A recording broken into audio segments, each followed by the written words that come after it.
નમો દ્વૈ સૌહરિહંતાણમ નમો દ્વૈ સૌહરિદાનમ નમો દ્વૈ સૌહાયર્યાન નમો દ્વૈ સૌજ્યાયાન નમો દ્વૈ સૌત્રિકાવતી સાવનમ ઓંકારમિંદુ સંયુક્ત નિત્યમ જયંતિ યોગિન કામદમોક્ષલોચે ઓંકારાય નમો નમઃ મંગલમ ભગવાનયો મંગલમ સુતમોનિ મંગલમ કુંકુંડાર્યો જૈન્દ્રમોષ મંગલમ નમઃ સમયસ્થાનાય સ્વાનુભૂત્યા ચકાસ્તે ચિત્તવાય ભવાય સર્વરામ વિભાવ નિર્ધની જાતા. નિયમ સાર ભગવાન કુંકુંદાચાર્ય રચિત નિયમસાર તથા મુનિવર પદ્મપ્રબંધારી દેવ રચિત તાત્પર્ય વૃત્તિ ટીકા એનો સ્વાધ્યાય ચાલે છે. એમાં પરમ ભક્તિ અધિકારનો સ્વાધ્યાય આપણે કરી રહ્યા છે. એની પહેલી ગાથા એટલે કે કુંકુંદાચાર્ય ભગવાનની ગાથા 134નો સ્વાધ્યાય પૂરો થવા આવ્યો છે. આ ગાથામાં ભક્તિની વાત કરવામાં આવી, ભક્તિનો અર્થ સમજાવવામાં આવ્યો, તેની વ્યાખ્યા કરવામાં આવી. કુંકુંદાચાર્ય ભગવાને એમ કહ્યું કે જે શ્રાવક અથવા શ્રમણ એટલે કે મુનિ સમ્યક દર્શન, સમ્યક જ્ઞાન અને સમ્યક ચારિત્રની આરાધના કરે છે એ ભક્તિ છે અને એ નિર્વાણની ભક્તિ છે એમ જીનેશ્વર ભગવાને કહ્યું છે. એટલે આમાં સમ્યક દર્શન, સમ્યક જ્ઞાન અને સમ્યક ચારિત્રની આરાધનાની વાત કરી છે. આ રત્નત્રયના પરિણામ છે અને એવા પરિણામ થાય છે એ જ ભક્તિ છે. એટલે આમાં બીજી રીતે કહીએ તો આ રત્નત્રયનું સ્વરૂપ સમજાવવામાં આવ્યું છે. આ ગાથા, એનો અર્થ, એની ટીકા અને એની ઉપર આપે પૂજ્ય ગુરુદેવ કાંજી સ્વામીના પ્રવચનના મહદ અંશો આપણે કર્યા છે. હવે શેષ અંશો લઈએ છીએ. ચારિત્રની વાત આવી, પાંચમા ગુણસ્થાનની વાત આવી, જેમને આવી ભક્તિ છે એટલે 11 પડીમાની વાત આવી. એમ એ શ્રાવકની વાત પૂરી કરી અને હવે અહીંયા શ્રમણની વાત કરે છે. મૂળ ટીકામાં પણ એ વાત કરી કે શ્રાવકને અને શ્રમણને બંનેને આવી ભક્તિ હોય છે. મૂળ ટીકામાં એ વાત કરી કે આ બધા શુદ્ધ રત્નત્રયની ભક્તિ કરે છે. એટલે કે જે 11 પડીમાધારી શ્રાવકો છે તે બધા ગમે તે પડીમાં સહિત હોય, 6 પડીમાં સહિત હોય કે 9 પડીમાં સહિત હોય કે 11 પડીમાં સહિત હોય, પણ એ બધા ખરેખર તો શુદ્ધ રત્નત્રયની ભક્તિ કરે છે એમ કરી અને શ્રાવકની વાત ત્યાં કરી. અને તે પછીથી મૂળ ટીકામાં એમ કહે છે કે તેમજ ભવ ભય ભીરુ પરમ નિષ્કર્મ વૃત્તિવાળા, પરમ નિષ્કર્મ પરિણતિવાળા પરમ તપોધનો પણ શુદ્ધ રત્નત્રયની ભક્તિ કરે છે. ને તે છે કે તે પરમ શ્રાવકો અને પરમ તપોધનોને જીનવરોએ કહેલી નિર્વાણ ભક્તિ એટલે કે અપુનર્ભવરૂપી સ્ત્રીની સેવા વર્તે છે. તો આજે એનો વિસ્તાર આપણે પૂજ્ય ગુરુદેવ પાસેથી સમજીએ. નિયમસાર પ્રવચન, સદગુરુ પ્રવચન પ્રસાદ, ભાગ 3, પાના નંબર 758. અહીંયા બીજા પેરેગ્રાફમાં કહે છે કે હવે મુનિઓને કેવી ભક્તિ હોય તેની વાત કરે છે. ગુરુદેવ કહે છે કે જુઓ, મુનિ હો કે શ્રાવક હો, પણ તેમને સ્વભાવના આશ્રય જેટલી રત્નત્રયની આરાધના કરી તેટલી જ વિતરાગી ભક્તિ છે અને તે જ મોક્ષનું કારણ છે. બંનેને માટે આ તો વાત બરાબર લાગુ પડે છે.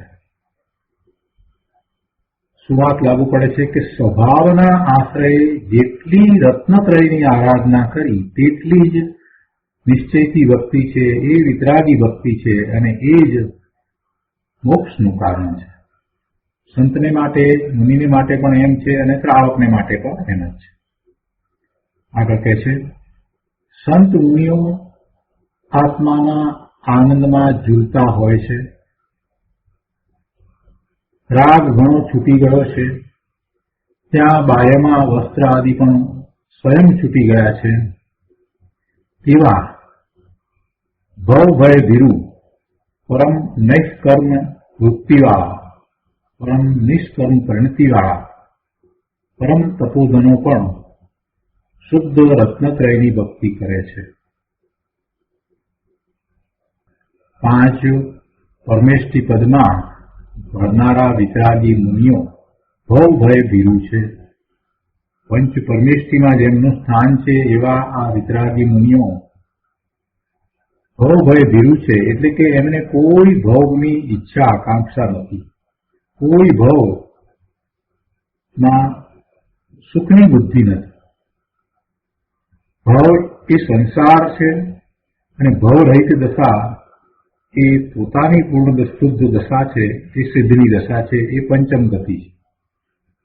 એટલે એવા મુનિઓને, એવા શ્રમણોને સ્વર્ગનો ભોગ કરવો પડે તેની પણ ભાવના નથી, તેની પણ ઈચ્છા આકાંક્ષા પણ નથી.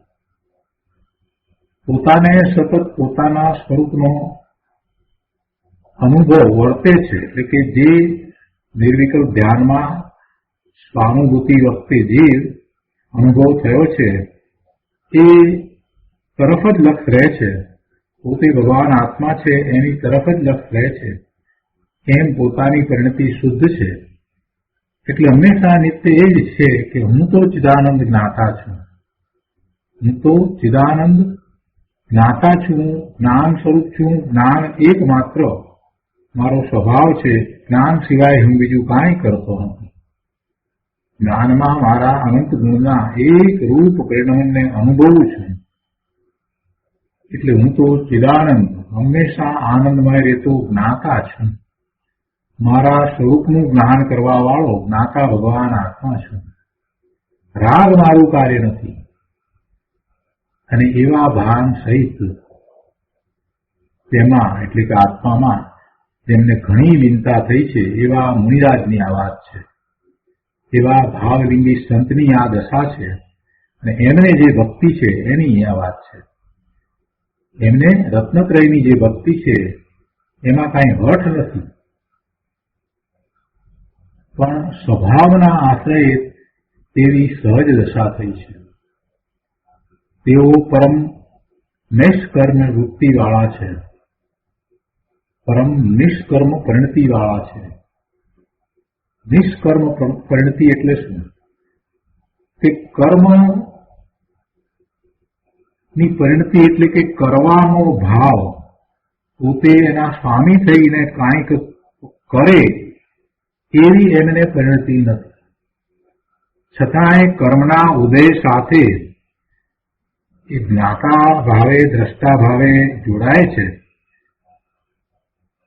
પણ એથી કરીને એ કાંઈ નવા કર્મનો બંધ કરતા નથી. એવા આ મુનિરાજ છે.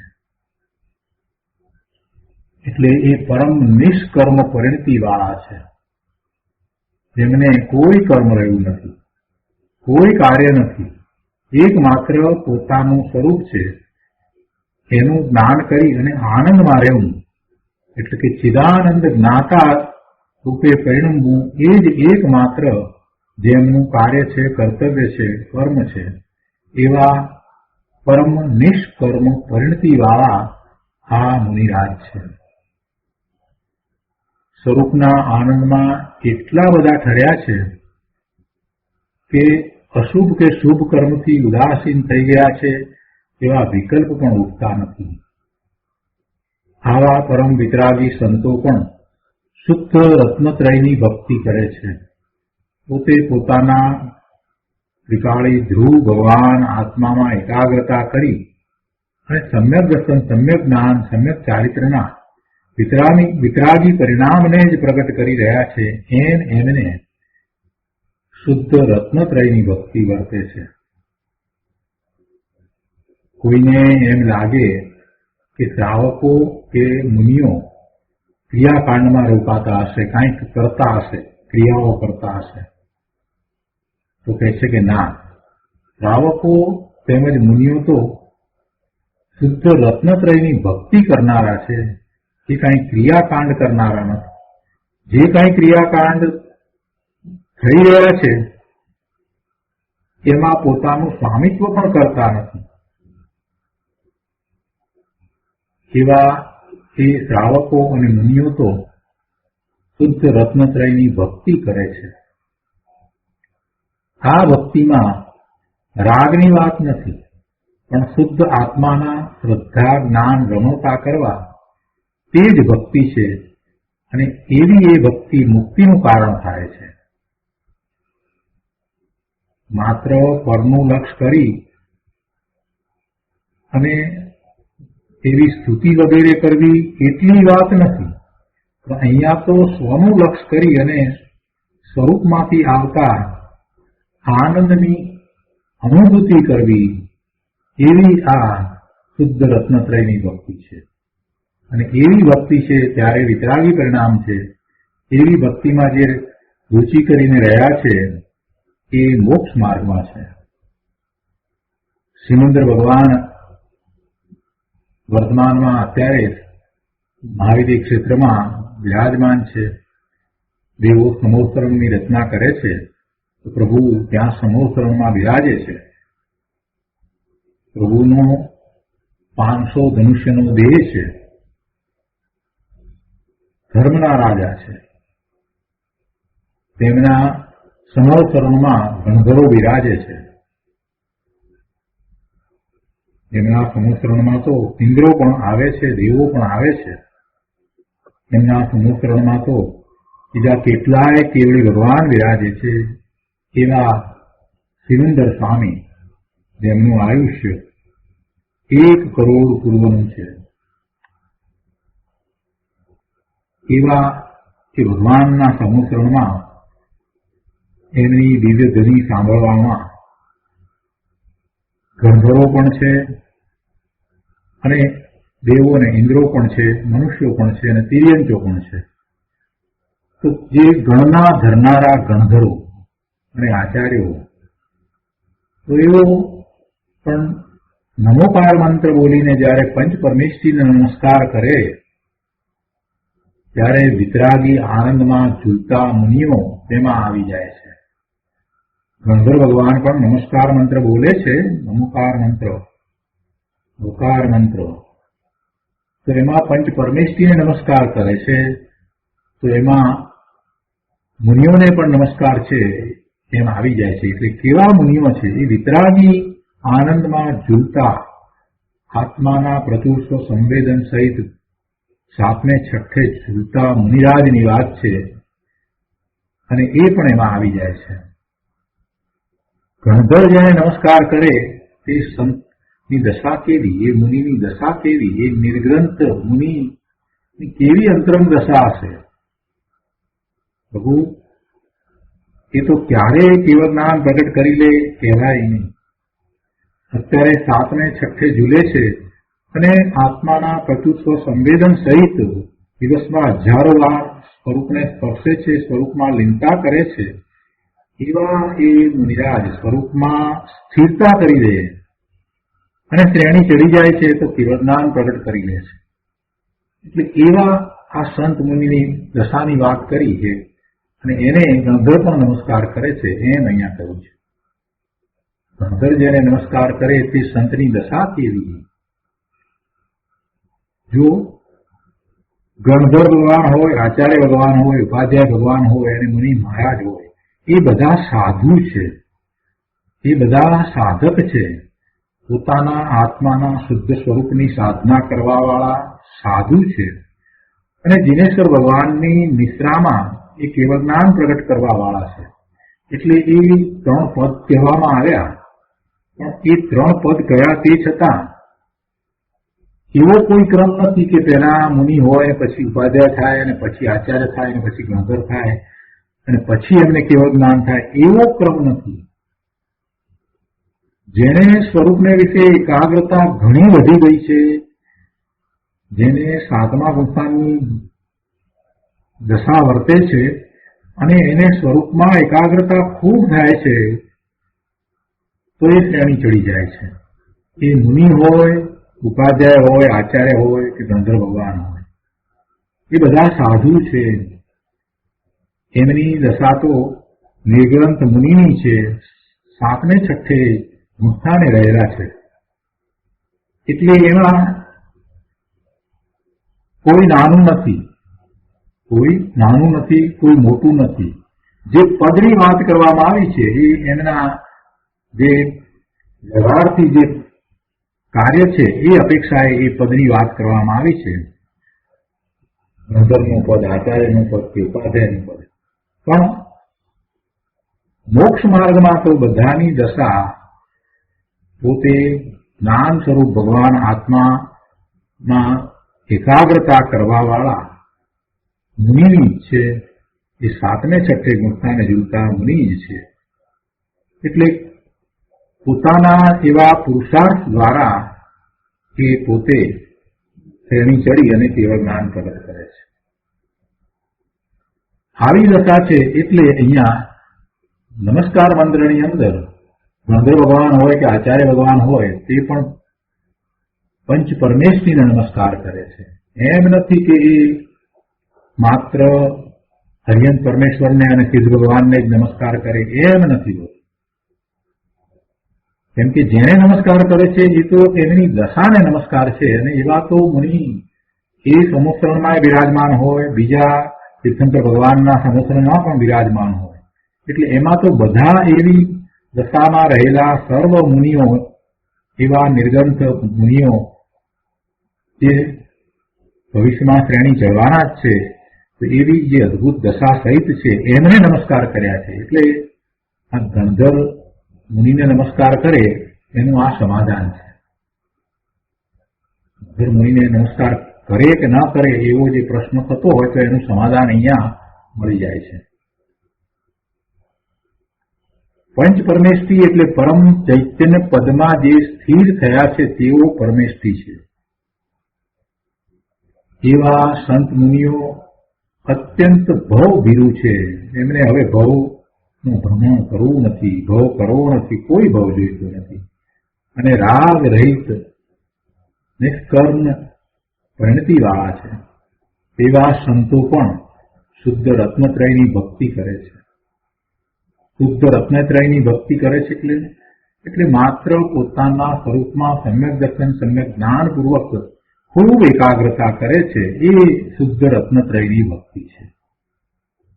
અંતરમાં શુદ્ધ રત્નત્રયની આરાધના હોય અને બાહ્યમાં નિષ્પરિગ્રહી દિગંબર દશા હોય, એવી મુનિની દશા છે. આ રીતે શ્રાવકો તેમજ શ્રમણો બંને શુદ્ધ રત્નત્રયની ભક્તિ કરે છે. શ્રાવકોને પણ અંશે વિતરાગી ચારિત્ર પ્રગટ થયું છે. અને જેટલી વિતરાગતા પ્રગટ થઈ છે તેટલી રત્નત્રયની ભક્તિ છે. અને એ ભક્તિ મોક્ષનું કારણ છે. મુનિને પંચ મહાવ્રત વગેરેનો જે શુભ રાગ છે તે તો આશ્રવ છે અને પુણ્યબંધનું કારણ છે. એ કાંઈ મુનિપદ નથી. 5 મહાવ્રત, ચોખ્ખું એવું ચારિત્ર, એવું શુદ્ધ દ્રવ્યલિંગ, 28 મૂળ ગુણ સહિત નગ્ન દિગંબર દશા, એ શુભભાવ છે.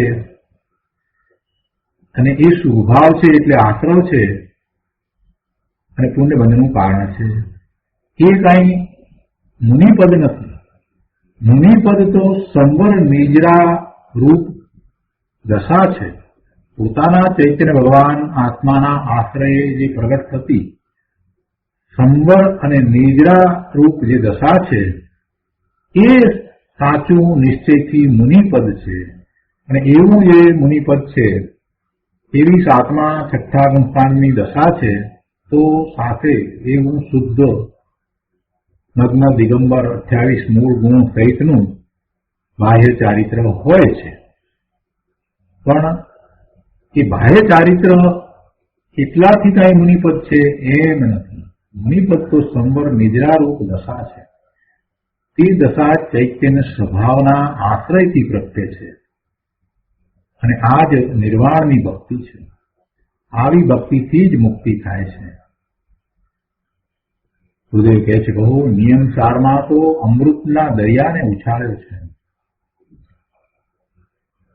આગળ કહે છે, શુદ્ધ રત્નત્રયની ભક્તિ કરનારા તે પરમ શ્રાવકો અને પરમ તપોધનોને જીનવરોએ કહેલી નિર્વાણ ભક્તિ એટલે કે અપુનર્ભવરૂપી સ્ત્રીની સેવા વર્તે છે. હવે એમને બીજો ભવ થવાનો નથી. અપુનર્ભવરૂપી સ્ત્રીની સેવા જેમણે પ્રાપ્ત કરી છે, બીજી રીતે કહીએ તો એમને નિર્વાણ ભક્તિ છે. નિર્વાણ ભક્તિ વર્તે છે એટલે કે એ કેવળ જ્ઞાન પ્રગટ કરી અને મોક્ષને પ્રાપ્ત કરનારા છે, પંચગતિને પ્રાપ્ત કરનારા છે. શું કહે છે કે શુદ્ધ રત્નત્રયની ભક્તિ કરનારા તે પરમ શ્રાવકો અને પરમ તપોધનોને જીનવરોએ કહેલી નિર્વાણ ભક્તિ એટલે કે અપુનર્ભવ રૂપી સ્ત્રીની સેવા વર્તે છે. અપુનર્ભવ એટલે મોક્ષ. પુનર્ભવ થાય જ નહીં એટલે મોક્ષ. તો તેની આરાધના તેમને વર્તે છે. ગુરુદેવ કહે છે કે આવું તત્વ સમજ્યા વગર બહારમાં છોડો આનો ત્યાગ કરો ને તેનો ત્યાગ કરો એમ કરવાથી કઈ શ્રાવકપણું કે મુનિપણું થાય નહીં. પોતાના નિજ શુદ્ધ પરમાત્માનું સ્વસંવેદન થયા વિના કોઈ ધર્મની શરૂઆત થતી નથી.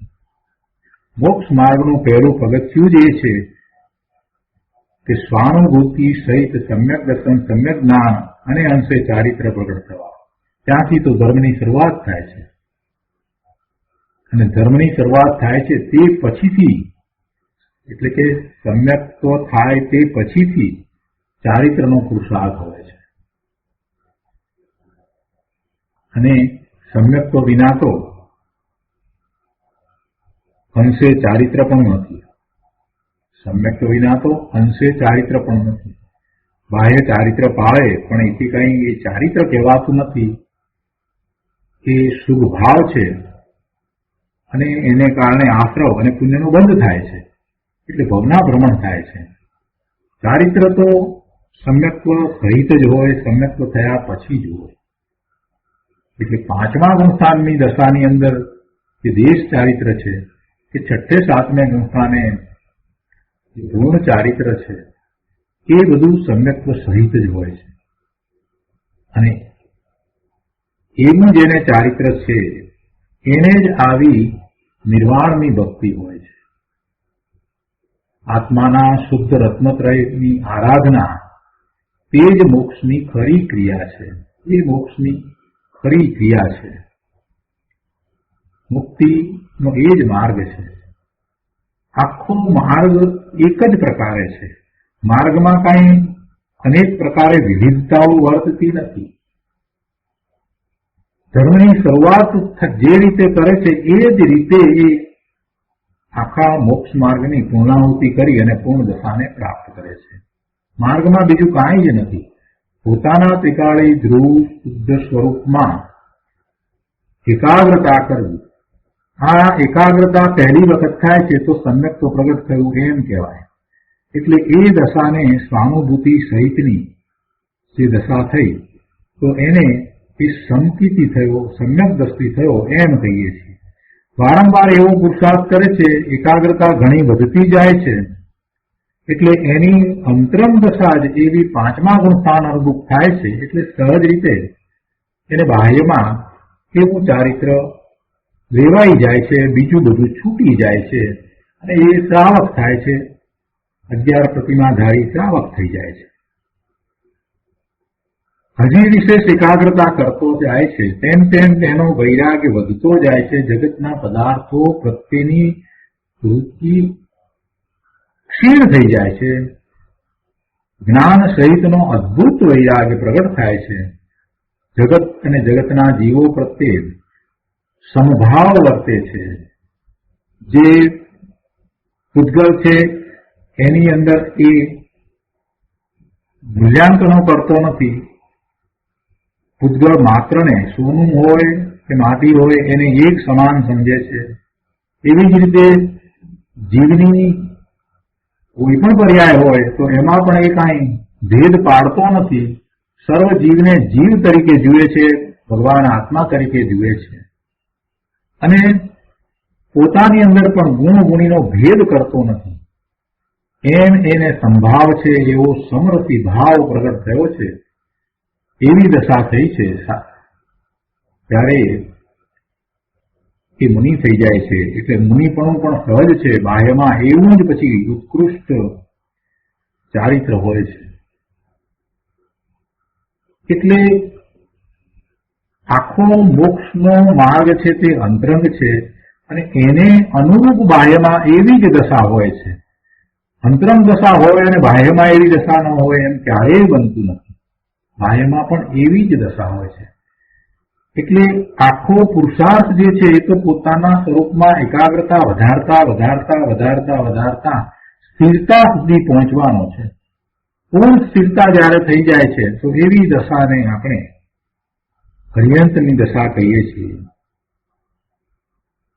એવો જ્ઞાન થાય છે, એ દશા થાય છે અને પછી તો આયુષ પૂરું થતા એ સિદ્ધ થાય છે. એટલે આખો માર્ગ તો એક જ પ્રકારે છે. પુરુષાર્થનો કાંઈ બીજો પ્રકાર નથી. સ્વરૂપમાં એકાગ્રતા એ જ એકમાત્ર પુરુષાર્થ છે. શરૂઆત પણ ત્યાંથી જ થાય છે અને પછી પૂર્ણપણે એમાં જ સ્થિર થઈ જાય છે. એટલે આખી જે મોક્ષ માર્ગની ક્રિયા જે કહી એ મોક્ષની ખરી ક્રિયા તો આ શુદ્ધ રત્નત્રયની આરાધના જ છે.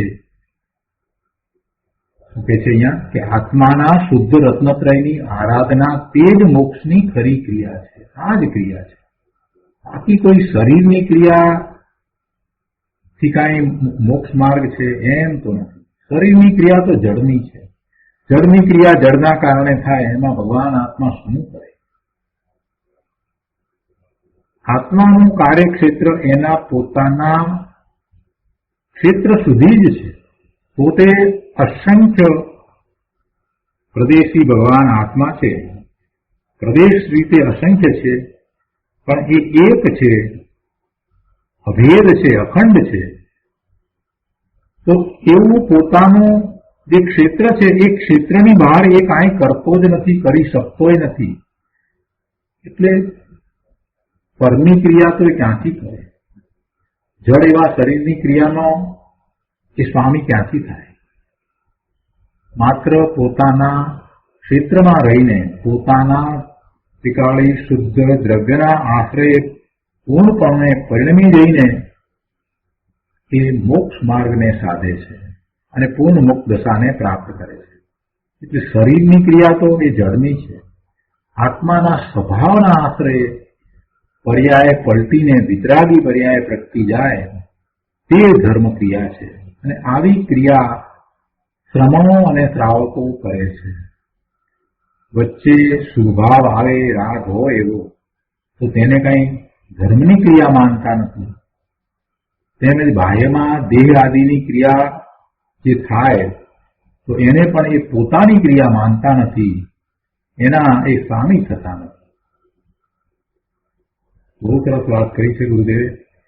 આગળ પણ કહે છે કે મહાવિદેયમાં સિમંદર આદિ 20 તીર્થંકરો વર્તમાનમાં બિરાજમાન છે. તેમજ લાખો કેવળી ભગવંતો બિરાજે છે. દરેક તીર્થંકર ભગવાનના સમુસરણમાં સાથે બીજા હરિયંત પરમાત્મા કેવળી ભગવાન બિરાજે છે. તીર્થંકર ભગવાનનું સમુસરણ છે. પ્રભુ બિરાજી રહ્યા છે. દિવસમાં 3 વખત એમની દિવ્ય ઓમકાર ધ્વનિ નીકળે છે અને એને ત્યાં સાંભળવા વાળા સમુસરણની અંદર ઇન્દ્રો પણ છે, દેવો પણ છે અને મુનિઓ પણ છે. ગંધર્વ છે, આચાર્ય છે, ઉપાધ્યાય છે, મુનિઓ છે, મનુષ્યો છે, તિર્યંચો છે, બધા છે. અને એ બધા જીવો એ દિવ્ય ધ્વનિમાંથી જ્ઞાન પ્રકાશ પામીને પોતાનું કલ્યાણ કરે છે. પોતાની સ્વયં જ્ઞાન ક્રિયા દ્વારા એ પોતે પોતાનું કલ્યાણ કરે છે, ત્યારે એમ કહેવાય છે કે પ્રભુની દિવ્ય ધ્વનિ છે તે તેમને મુક્તિના માર્ગમાં નિમિત્ત કારણ થાય છે કે મહાવિદેયમાં શ્રીમંદર આદિ 20 તીર્થંકરો વર્તમાનમાં બિરાજમાન છે, તેમજ લાખો કેવડી ભગવંતો બિરાજે છે. ત્યાં કદી કેવડીનો વિરહ નથી. આત્માના અસંખ્ય પ્રદેશે તેમને ચૈતન્ય દીવડા પ્રગટી ગયા છે. કેવડી ભગવાનની વાત લીધી છે. કેવડી ભગવાનને આત્માના અસંખ્ય પ્રદેશે ચૈતન્ય દીવડા પ્રગટી ગયા છે. ચૈતન્ય સ્વરૂપ છે. શક્તિ અપેક્ષાએ તો સર્વજીવ સિદ્ધ સમાન છે, પણ આ તો સાક્ષાત હરિયંત પરમેશ્વરની વાત છે, કેવડી ભગવાનની વાત છે. એમને તો પર્યાયમાં એ પ્રગટ કરી લીધું છે. એવા અનંત અનંત દિનેશ્વરોએ આવી શુદ્ધ રત્નત્રયની ભક્તિ કરનાર શ્રમણો તથા શ્રાવકોને નિર્વાણ ભક્તિ કરી છે. સ્વભાવના શ્રદ્ધા જ્ઞાન સ્થિરતારૂપ શુદ્ધ રત્નત્રયની આરાધના તે જ મુક્તિની ભક્તિ છે. તો દિનેશ્વર કથિત મોક્ષ માર્ગમાં આ શુદ્ધ રત્નત્રયની ભક્તિને નિર્વાણની ભક્તિ કહી છે. અને બધા જીવો એ જ રીતે પુરુષાર્થ કરી અને અર્યંત થાય છે, એટલે કે તેના વડે જ મુક્તિ થાય છે. આ જીનદેવો કહે છે. આ નિયમસારનો પરમ ભક્તિ અધિકાર છે. પોતાના જ્ઞાતા દ્રષ્ટા આત્મ સ્વભાવની બેવિકલ્પ શ્રદ્ધા જ્ઞાન રમણતા તે સાચી ભક્તિ છે. તે મોક્ષનો માર્ગ છે. બાકી પરની ભક્તિ, પરના લક્ષ્ય થતો જે અહોભાવ શુભભાવ એ પુણ્યબંધનું કારણ છે, તે ધર્મ નથી. ધર્મ તો પોતાના ચિદાનંદ સ્વભાવની દ્રષ્ટિ અને સ્વસંવેદન કરીને તેમાં લીન થવું, તેનું નામ ધર્મ છે. અને તેને જ ભગવાન પરમ ભક્તિ કહે છે. તો આ રીતે 134મી ગાથા અહીંયા પૂરી થાય છે. હવે આ 134મી ગાથાની ટીકા પૂર્ણ કરતા મુનિરાજ પદ્મ પ્રબંધધારી દેવ એક શ્લોક કહે છે. શ્લોક 220, કળશ 220. સમ્યક ત્રેસ્મિન ભવભય હરે શુદ્ધ બોધે ચરિત્રે ભક્તિમ કુર્યાદનિશમ યો ભવછેદક્ષામ કામ ક્રોધાદ્યખિલ દુર્ગવ્રાત નિર્મુક્ત ચેતા ભક્તો ભક્તો ભવતી સતતમ શ્રાવક સંયમીવા. 220મા કળશના અર્થમાં કહે છે કે જે જીવ ભવ ભયના હરનારા આ સમ્યક્ત્વની એટલે કે શુદ્ધ જ્ઞાનની અને શુદ્ધ ચારિત્રની ભવછેદક અતુલ ભક્તિ નિરંતર કરે છે, તે કામ ક્રોધ આદિ સમસ્ત દુષ્ટ પાપ સમૂહોથી મુક્ત ચિત્ત વાળો જીવ શ્રાવક હો કે સંયમી હો નિરંતર ભક્ત છે, ભક્ત છે. હે જીવ, તું આવી ભક્તિ કર, એવો આમાં મુનિરાજનો કહેવાનો ભાવ છે. શું કહ્યું છું કે જે જીવ આવું કરે છે એ ભક્ત છે, તો તું પણ એવું કર. ટૂંકના અર્થમાં એમ કહ્યું ને કે જે જીવ ભવ ભયના હરનારા આ સમ્યક્ત્વની શુદ્ધ જ્ઞાનની અને ચારિત્રની ભવછેદક અતુલ ભક્તિ નિરંતર કરે છે, તે કામ ક્રોધ આદિ સમસ્ત દુષ્ટ પાપ સમૂહોથી મુક્ત ચિત્તવાળો જીવ શ્રાવક હો કે સંયમી હો તે નિરંતર ભક્ત છે, ભક્ત છે. તો તું પણ ભક્ત થા. કહેવાનો આશય તો એવો છે. જેને ભક્ત કયા છે અને જેમને આવી ભક્તિ છે એના ફળની પણ વાત કરી કે એને તો મુક્તિની પ્રાપ્તિ થાય છે. અને આ જે ભક્તિ છે એ કેવી છે? એ ભક્તિ કેવી છે? એ વિતરાગી પરિણતિ છે અને કામ ક્રોધ આદિ સમસ્ત દુષ્ટ પાપ સમૂહોથી મુક્ત કરાવનારી છે. કેમ કે જેને એવી ભક્તિ છે એનું ચિત્ત તો આ કામ ક્રોધ વિષય વાસનાના ભાવોથી રહિત થયું છે. એટલે એ ભક્ત છે અને એને એવા વિતરાગી પરિણામ થાય છે. એનો વિશેષ અર્થ આપણે પૂજ્ય ગુરુદેવ પાસેથી સમજીએ. નિયમસાર પ્રવચન સદગુરુ પ્રવચન પ્રસાદ ભાગ 3, પાના નંબર 760, કળશ 220 અને એના અર્થ પછીથી ગુરુદેવ સમજાવે છે કે ભગવાન કુંકુંદાચાર્ય દેવ ભાવલિંગી સંત હતા. દક્ષિણ ભારતમાં કુંકુંદાચાર્ય ભગવાન થઈ ગયા. આશરે 2000 વર્ષ પહેલા થયા. ગુરુદેવ કહે છે કે એ ભાવલિંગી મુનિ હતા, ભાવલિંગી સંત હતા, સિદ્ધ જેવા આનંદનો અનુભવ કરતા હતા. ત્યાં શુભ વિકલ્પ ઉઠતા આ શાસ્ત્રની રચના થઈ ગઈ. એમની દશા, અંતરંગ દશા તો અદભુત હતી. હવે એ મહાવિદ્ય ક્ષેત્રમાં જઈને આવ્યા પછી શાસ્ત્રોની રચના કરી. કહેવાય છે કે 84 શાસ્ત્રોની રચના કરી, પણ એ કઈ શાસ્ત્રોની રચનામાં વ્યસ્ત ન હતા. એ તો પોતે પોતાના સ્વરૂપમાં જ, એના આનંદમાં જ રાચી રહ્યા હતા. એટલે ગુરુદેવ કહે છે કે સિદ્ધ જેવા આનંદનો અનુભવ કરતા હતા. અદભુત દશા હતી. અંતરંગ દશા તો મુકુંદાચાર્ય ભગવાનની અદભુત હતી.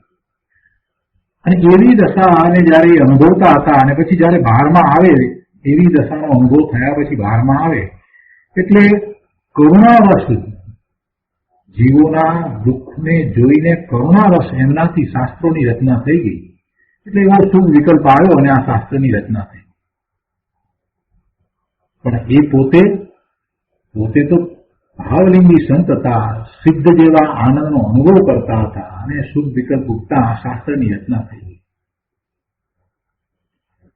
સંત મુનિ તે શાસ્ત્રના તો કરતા નથી અને રાગના પણ કરતા નથી. એમને એવો શુભ રાગ ન હતો કે અમે શાસ્ત્રની રચના કરી રહ્યા છીએ. શાસ્ત્રની રચના તો એ વખતે થવાની હતી તે થઈ ગઈ. એના તો એ કરતા થતા નથી, એના તો એ સ્વામી પણ થતા નથી. ચિદાનંદ સ્વભાવના ભાનમાં અને એની રમણતામાં ઝૂલતા આ ટીકા રચાઈ ગઈ. તેના તો તેઓ જ્ઞાતા છે. આ મુનિરાજ પદ્મપ્રમલધારી દેવની વાત કરી. શાસ્ત્રની રચના કરનાર કુંકુંદાચાર્ય ભગવાન એવા હતા અને સાથે મુનિરાજ પદ્મપ્રમલધારી દેવ જેમણે આ ટીકા કરી, એ ટીકા કરનાર પણ એવા જ હતા. ટીકાકાર શ્રી પદ્મપ્રમલધારી દેવ છે, તેઓ પણ મહા સંત ભાવલિંગી હતા. ભાવલિંગી મહાસંત અંતરમાં સચ્ચિદાનંદ આત્માનો અનુભવ કરતા કરતા આ ટીકા બની ગઈ છે. અને એમાં આ કળશમાં ભક્તિનું સ્વરૂપ કહ્યું છે. 220ના કળશની અંદર ભક્તિનું સ્વરૂપ કહ્યું છે. સંત મુનિઓ પણ પરમેષ્ઠી છે. 5 પરમેષ્ઠીમાં સંતો મુનિઓનું સ્થાન છે. 3 સ્થાન તો એમના છે. નમો અર્યંતાણમ, નમો સિદ્ધાણમ, નમો આયર્યાણમ, નમો વૈજ્જાયાણમ, નમો લોહે સર્વ સાવણમ. આ પંચ પરમેષ્ઠી છે. અને એમની ભક્તિ કરતા સર્વ પ્રકારના અશુભ ભાવ ટળે છે અને એમના સ્વરૂપનો વિચાર કરી અને ભક્તિ કરતા એવા સ્વરૂપને પ્રગટ કરવા માટેનો પુરુષાર્થ પ્રગટ થાય છે. આ પંચ પરમેષ્ઠીના સ્વરૂપને સમજીને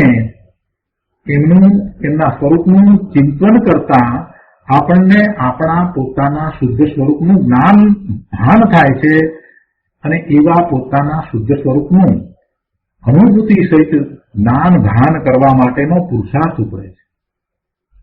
આ 5 પરમેષ્ઠી છે. જેઓ આત્માના આનંદ પદમાં સ્થિર થયા છે. તેઓ પરમેષ્ઠી છે. કુંદાચાર્ય આદિ અને આવા સંત મુનિરાજ પદ્મકુમલભાઈ દેવ આદિ, અમૃતચંદ્રાચાર્ય યોગેન્દ્ર દેવ, અમિત ગતિજી આચાર્ય ભગવાન, સમંતભદ્રાચાર્ય ભગવાન, કેટલાના નામ લઈએ પ્રભુ. એ બધા સંતો, એ મુનિરાજો, એમણે તો અંતરના અનુભવમાં જે પ્રાપ્ત કર્યું છે તે બધું અદભુત છે, અને કરુણા કરી અને આપણને માટે એ બધું એ શાસ્ત્ર રૂપે રચી અને મૂકતા ગયા છે.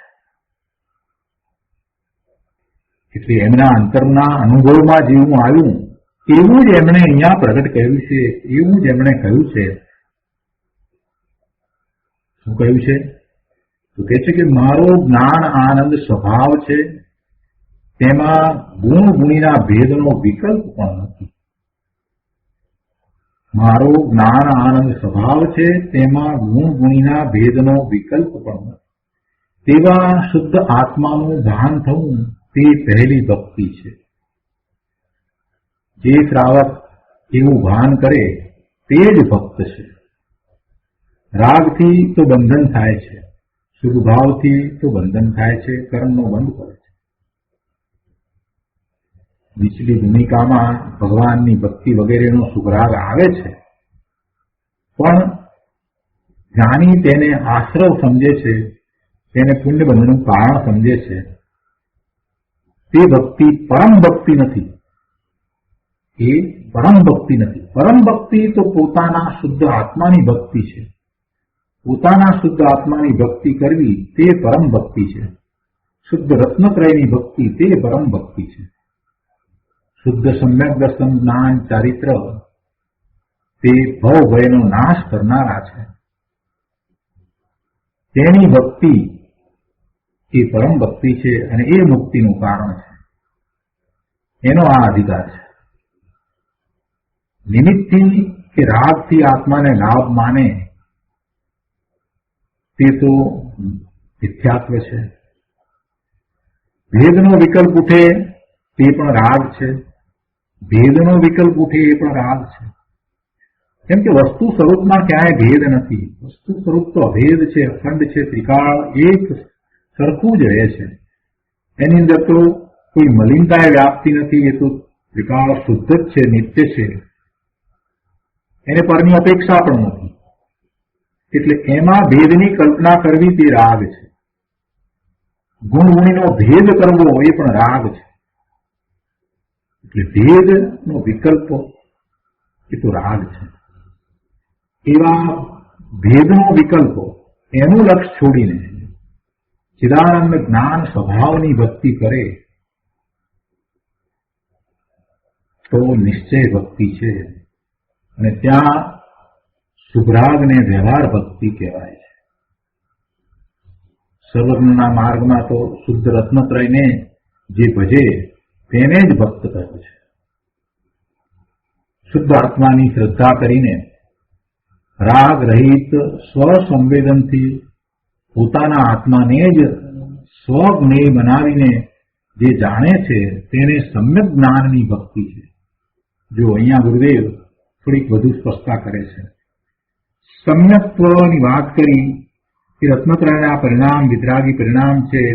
એ આરાધના જેને થાય છે એ ભક્તિ કરી રહ્યો છે, એ નિર્વાણની ભક્તિ કરી રહ્યો છે. એ બધી વાત આપણે સમજ્યા, પણ એમાં થોડીક વધારે વાત ગુરુદેવ અહીંયા સમજાવે છે.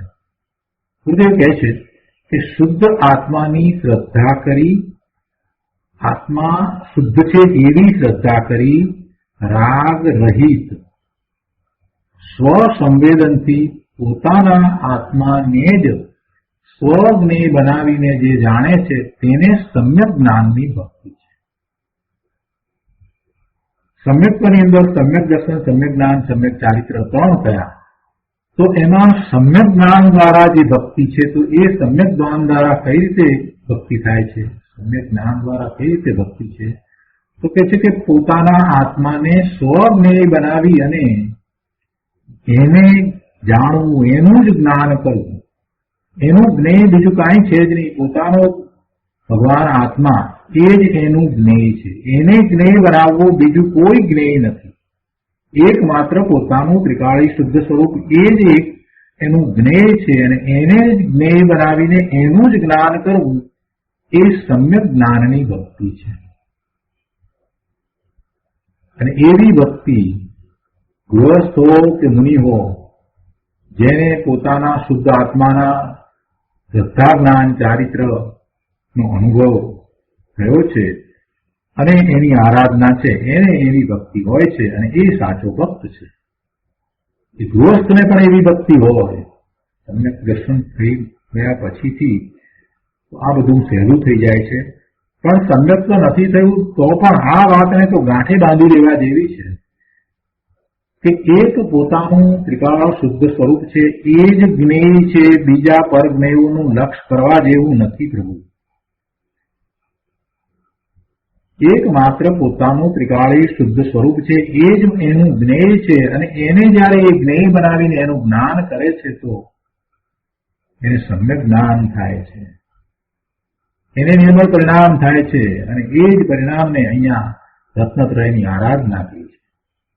ગૃહસ્થો કે મુનિઓ જેને પોતાના શુદ્ધ આત્માના શ્રદ્ધા જ્ઞાન ચારિત્ર ની આરાધના વર્તે છે, એવી ભક્તિ છે, તે જ સાચો ભક્ત છે.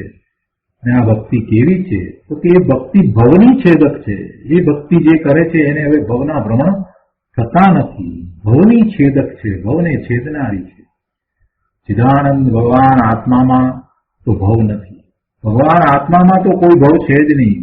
અરે ભવનો ભાવ પણ ભગવાન આત્મામાં નથી. પોતે ભગવાન આત્મા ત્રિકાળ શુદ્ધ સ્વરૂપ છે, પરમાત્મા સ્વરૂપ છે. એવા પરમ તત્વમાં, પવિત્ર તત્વની અંદર, શુદ્ધ તત્વમાં કોઈ વિકલ્પ નથી, કોઈ ભવનો ભાવ નથી. એના કોઈ ગુણને અનુસરીને ભવનો ભાવ થઈ શકે જ નહીં. એવો ચિદાનંદ ભગવાન આત્મા, એમાં તો ભવ નથી. અને એની જે ભક્તિ કરે છે તો એને પરિણામ પણ એવા જ થાય છે કે ભવનો છેદ થઈ જાય. એની ભક્તિ કરતા એ ભવછેદ થાય છે. ચિદાનંદ આત્મા ત્રિકાળ છે અને વિકાર એક સમયનો છે. પરનું લક્ષ કરતા થતો વિકાર તે એક સમયનો છે, પર્યાયમાં છે. એ વિકાર જેટલો એ ભગવાન આત્મા નથી. એ વિકાર એનાથી જુદો છે. એ એના કોઈ ગુણને અનુસરીને થવા વાળો વિકાર નથી. એ વિકાર ને જે પોતાનો માને અથવા તો એ વિકાર જેટલો પોતાને માને છે, એ શુભ ભાવ હોય તો પણ એ વિકાર છે. અને એટલું જે પોતાને માને છે, એ રૂપે પોતાને માને છે તો એ તો મિથ્યા દ્રષ્ટિ છે. એની એ માન્યતા મિથ્યા છે અને એ ભવનું કારણ છે. ને પોતાનું ત્રિકાળ શુદ્ધ સ્વરૂપ, પોતે ત્રિકાળ ચિદાનંદ ભગવાન આત્મા છે. એવા આત્માની શ્રદ્ધા જ્ઞાન રમણતા રૂપ ભક્તિ છે, તે ભવનો નાશ કરનાર છે, ભવનો છેદ કરનાર છે. એટલે પોતે કેવળો છે, એમાં પણ એને જે શ્રદ્ધાન કરવાનું છે તે જેવો ભગવાન આત્મા છે તેવો જ એને શ્રદ્ધવાનો છે. અને ભગવાન આત્મા કેવો છે એ કેવી રીતે ખબર પડે? જીનેશ્વર ભગવાને કરુણા કરીને આપણને ભગવાન આત્માના સ્વરૂપને દર્શાવ્યું છે, પ્રગટ કરી, પોતે એવું પ્રગટ કર્યું છે. અને એ જ વાત એમની ઓમકાર ઘણીમાં, દિવ્ય ઘણીમાં આપણને બધાને આપી છે. એટલે જીનેશ્વર ભગવાનની વાણીમાંથી આત્માનું જેવું શુદ્ધ સ્વરૂપ પ્રકાશ્યું છે, એવા શુદ્ધ સ્વરૂપનો સ્વીકાર કરવો, એવા શુદ્ધ સ્વરૂપનો સ્વીકાર કરી અને પોતે એવો ભગવાન આત્મા છે એવી દ્રઢતા કરી અને એની પ્રગટતાનો પુરુષાર્થ કરવો, એ જ ધર્મ છે. એ જ પ્રભુની આજ્ઞા છે. જીનેશ્વર ભગવાનની એ જ આજ્ઞા છે. અને એવી આજ્ઞામાં જે રહ્યો છે, એવી એ જીનેશ્વર ભગવાનની આમન્યામાં જે રહ્યો છે, એ જ જૈન છે. અહીંયા કહે છે જ્ઞાતા ચિદાનંદ સ્વભાવનું જેને ભાન થયું અને તેમાં લીન થઈને મુનિદશા પ્રગટી, તેવા સંતને ગણધર દેવના પણ નમસ્કાર પહોંચે છે. નમો લોહી સર્વ સાઉના એમ બોલે ત્યારે સમસ્ત ભાવલિંગી મુનિઓને નમસ્કાર કરે છે. દેહની ક્રિયાથી તો પુણ્ય પણ નથી. દેહની ક્રિયાથી તો પુણ્ય પણ નથી. પુણ્ય તો પોતાના શુભભાવથી છે. પુણ્યનો બંધ થાય છે એ તો પોતાને શુભભાવ થાય છે તેથી થાય છે. કોઈ દેહની ક્રિયાથી પુણ્ય થતું નથી. ભગવાનની ભક્તિમાં કસાયની મંદતાનો શુભભાવ છે, એવો શુભભાવ છે તો એને આશ્રવ અને પુણ્યનો બંધ થાય છે. ચિદાનંદ સ્વભાવી આત્માના શ્રદ્ધા જ્ઞાન રમણતાથી શુદ્ધ ભાવ હોય છે અને એ ધર્મ છે, એ વિતરાગી પરિણતિ, તે પરમ ભક્તિ છે. અહીંયા અતુલ ભક્તિ કહી છે ને, જેની તુલના ન થઈ શકે એવી ભક્તિ કહી છે ને, તો તે છે કે સ્વભાવની શ્રદ્ધા જ્ઞાન ચારિત્રરૂપ રત્નત્રયની ભક્તિ છે, તે એવી અતુલ ભક્તિ છે કે તેને કોઈની ઉપમા આપી શકાતી નથી. વળી નિરંતર ભક્તિ કરે છે એમ કહ્યું ને, વળી નિરંતર ભક્તિ કરે છે એટલે કે સ્વભાવના આશ્રયની મુખ્યતા એક સમય પણ છૂટતી નથી. નિરંતર ભક્તિ કરે એટલે કેવી રીતે થાય? એમનો ઉપયોગ બહારમાં હોય ત્યારે પણ કહે છે કે કેમ કે હવે જયારે પોતાના સ્વરૂપનો અનુભવ થયો છે, એમાંથી અલૌકિક આનંદનું વેદન આવ્યું છે, તો એક સમય માત્ર માટે પણ પોતાના સ્વભાવની મુખ્યતા છૂટતી નથી. પોતાનો સ્વભાવ જ મુખ્ય છે. સમ્યક દ્રષ્ટિને નિશ્ચય સ્વભાવની મુખ્યતા કદી એક સમય પણ છૂટતી નથી. માટે એ અપેક્ષાથી એમ કહ્યું કે એમને નિરંતર એવી રત્નત્રયની સમ્યક દર્શન આદિની ભક્તિ છે. દરેકે દરેક શબ્દનો અર્થ ગુરુદેવે અહીંયા સ્પષ્ટ કર્યો છે. નિરંતર ભક્તિ તો કઈ રીતે નિરંતર ભક્તિ હોય? એમનો ઉપયોગ બહારમાં જાય ત્યારે, અરે પ્રભુ બહારમાં ઉપયોગ જાય તે છતાંય એમનું લક્ષ્ય સ્વરૂપ તરફ જ રહે છે. એક સમય માત્ર માટે પણ સ્વભાવની મુખ્યતા છૂટતી નથી. પોતે જે છે તે જ મુખ્ય છે. બીજું બધું જે છે એ પોતાનું નથી, એનાથી પોતે ભિન્ન છે. એ વાત તો સહજ થઈ ગઈ છે. કૃપાળુદેવને બહારમાં ઉપયોગ જાય, હીરાનો વેપાર કરે, પણ સ્વભાવની મુખ્યતા એમને ક્યારેય છૂટી નહીં, ક્યારેય છૂટે જ નહીં. પોતાપણું તો પોતાના સ્વભાવ વિશે જ રહેવું છે. બીજા પર પદાર્થો હીરા માણેક ગમે તે હોય તો પણ એના પ્રત્યે પોતાપણું એમને ક્યારેય રહ્યું હતું નહીં.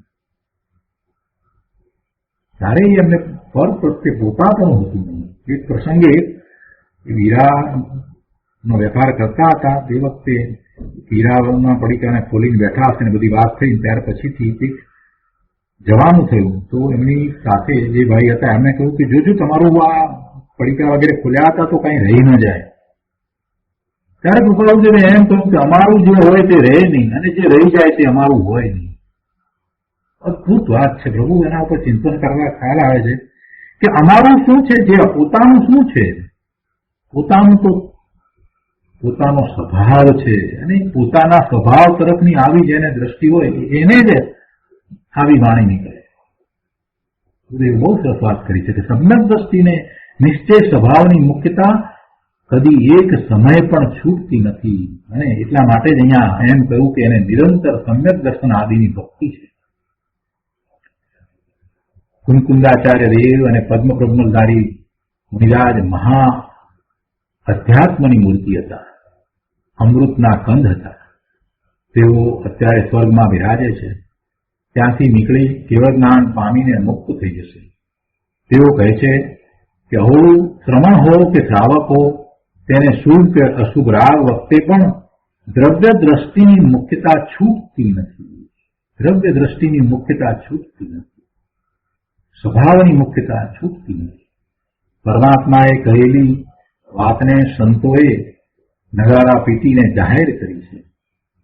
ધર્મી શ્રાવકને પણ નિરંતર રત્નત્રયની ભક્તિ હોય છે. રાજપાટ હો, ગૃહસ્થાશ્રમ હો, સ્ત્રીઓ હો, છતાં અંદર ધર્મીને ભાન છે કે હું તો ચિદાનંદ મૂર્તિ છું. શુદ્ધ ચિદાનંદ દ્રવ્યની મુખ્યતાની દ્રષ્ટિ એક સમય પણ છૂટતી નથી. જો દ્રષ્ટિમાં દ્રવ્યની મુખ્યતા છૂટીને પર્યાયની કે નિમિત્તની મુખ્યતા થઈ જાય તો તે મિથ્યા દ્રષ્ટિ થઈ જાય. શું કે છે? જો દ્રષ્ટિમાં દ્રવ્યની મુખ્યતા છૂટીને, સ્વભાવની મુખ્યતા છૂટીને પર્યાયની કે નિમિત્તની મુખ્યતા થઈ જાય તો તે મિથ્યા દ્રષ્ટિ થઈ જાય. શુદ્ધ આત્માની શ્રદ્ધા જ્ઞાનરૂપ ભક્તિ ધર્મીને એક ક્ષણ પણ ખસતી નથી. જુઓ, સારી ભક્તિ હોય છે. ભગવાન તારો આત્મા પરમાત્મા છે, તેના શ્રદ્ધા જ્ઞાન કરીને તેમાં લીન થવું તે જ પરમ ભક્તિ છે. સમ્યક દ્રષ્ટિ શ્રાવકો પણ ભગવાનની ભક્તિ તો કરે છે. એકાવતારી ઇન્દ્રો પણ ભગવાન પાસે ખનગન કરતા ભક્તિથી નાચી ઉઠે છે. પણ તે વખતે અંદરમાં શુદ્ધ જ્ઞાન આનંદ સ્વભાવની દ્રષ્ટિ ખસતી નથી. જો બહારમાં આવી દિનેશ્વર ભગવાનની ભક્તિ હોય, દેવોને પણ હોય, ઇન્દ્રોને પણ હોય, મનુષ્યને પણ હોય, બધાને હોય, આવી ભક્તિ હોય, છતાં સમ્યક દ્રષ્ટિને અંદરમાં શુદ્ધ જ્ઞાન આનંદ પોતાનો સ્વભાવ એની દ્રષ્ટિ ખસતી નથી.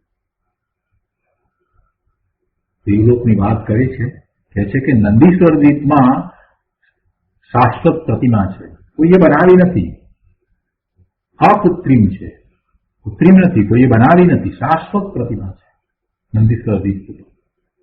ત્યાં જઈને ઇન્દ્રો પણ એવી ભક્તિ કરે છે, અરે પગે ઘૂઘરા બાંધીને ભક્તિથી નાચી ઉઠે છે. પણ એવી ભક્તિ વખતે પણ સમ્યક દ્રષ્ટિ એવા કે દેવોને કે ઇન્દ્રોને નિરંતર શુદ્ધ સ્વભાવની દ્રષ્ટિ તો રહે જ છે, અને એ જ નિશ્ચય ભક્તિ છે. બાહ્યમાં જે ભક્તિનો જે સુભાવ છે એ વ્યવહાર ભક્તિ છે. ચિદાનંદ પરમાત્માને ધ્યેય રૂપ કરવો, ચિદાનંદ પરમાત્માને નિજ પરમ તત્વને ધ્યેય રૂપ કરવો, તેના ઉપર દ્રષ્ટિનું ત્રાટક કરવું. દ્રષ્ટિનું ત્રાટક કરવું એટલે ત્યાં દ્રષ્ટિને લઈ જવી, ત્યાં જ એકાગ્રતા કરવી, તેનું નામ ભક્તિ છે. હું એક સમયમાં ચિદાનંદ પરિપૂર્ણ પરમાત્મા છું, એવી દ્રષ્ટિનું અંતર પરિણમન થયું. તેમાં ધર્મીને એક સમય પણ વિરહ નથી પડતો. બહારમાં વિષય આદિના અશુભ રાગ વખતે પણ તેવી દ્રષ્ટિ નિરંતર રહે છે. તે અંતરની રત્નત્રયની ભક્તિ ભવભવનો નાશ કરનારી છે. જે જીવ રત્નત્રયની અતુલ ભક્તિ કરે છે તે સમસ્ત કામ ક્રોધ આદિથી વિમુક્ત ચિત્તવાળો જીવ ભક્ત છે. જેણે ચિદાનંદ પરમાત્મા તત્વની ભક્તિ કરી, શ્રદ્ધા જ્ઞાન કરીને આરાધના કરી, તેને વિષયોની એટલે પુણ્ય પાપની વૃત્તિ છૂટી ગઈ. એટલે તે જીવ કામ ક્રોધ આદિથી વિમુક્ત ચિત્તવાળો છે. તે જીવ શ્રાવક હો કે સંયમી હો, નિરંતર ભક્ત છે, ભક્ત છે. આચાર્ય દેવ પુકાર કરે છે કે અહો ચિદાનંદ પરમાત્મા તત્વની શ્રદ્ધા કરીને તેને જે આરાધે છે તે જીવ નિરંતર ભક્ત છે, ભક્ત છે. કોણ ભક્ત છે? ચિદાનંદ પરમાત્મા તત્વની શ્રદ્ધા કરીને તેને જે આરાધે છે તે જીવ નિરંતર ભક્ત છે, ભક્ત છે. તેને સૂતા કે જાગતા નિરંતર ચૈતન્યનું ભજન છે. શ્રાવકને કદાચિત લડાઈ વગેરેનો ભાવ આવી જાય તો તે વખતે પણ સમ્યક દ્રષ્ટિ છે ને, એટલે તે વખતે પણ શુદ્ધ ચૈતન્ય તત્વની દ્રષ્ટિ છૂટતી નથી. માટે કહ્યું કે તે ભક્ત છે, ભક્ત છે. આ રીતે કળશ 220 અહીંયા પૂરો થાય છે. આજનો સ્વાધ્યાય અહીંયા સુધી રાખીએ છીએ. હવે સુખધામ બોલીએ. સુખધામ